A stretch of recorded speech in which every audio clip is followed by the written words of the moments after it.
how is it that you can teach anyone to go into and read records? Because I, for example, I am not psychic.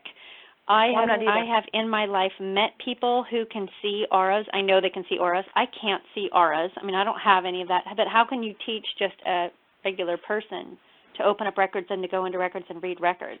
Because you have your feeling, vibration, empathy skill that I wouldn't necessarily bring to the table. Yeah, well, I didn't think that was anything good to bring to the table, really. In my first class, I sat there and people were writing volumes of things, and I'm not a writer.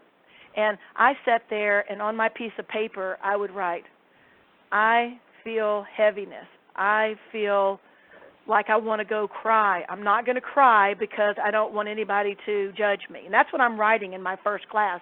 And these people, I mean, pages of stuff they're writing.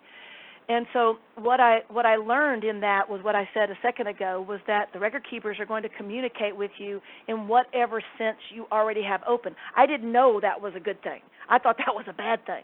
So, you might be somebody that just kind of knows things, or you just kind of get a sense of things.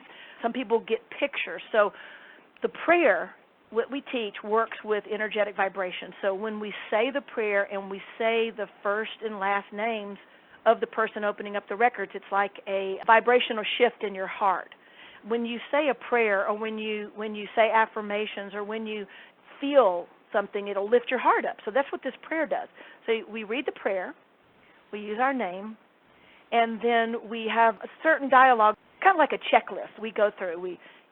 You go through a little checklist to make sure that the records are open, and that everything is like a green light. Now go ahead, and then you ask the question.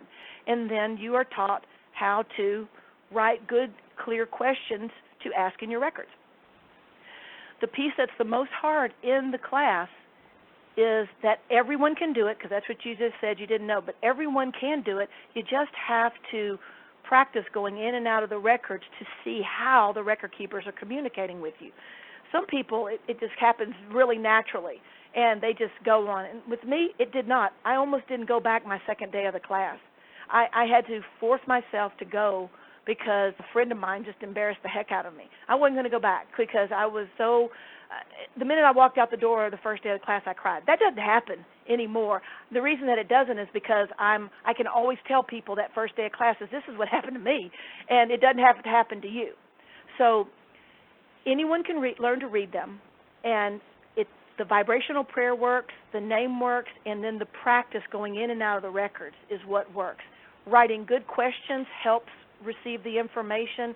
And then the other piece that we are teaching at Akashic Connection is the DNA protocol, which is a way of allowing these record keepers, these angels, to come in and help you to vibrationally let go of any stuck energy. So like if I had had this DNA protocol in my first class, I would have been able to release and get some form of release around my heart to make me go, you know what, there's no reason to judge myself for this.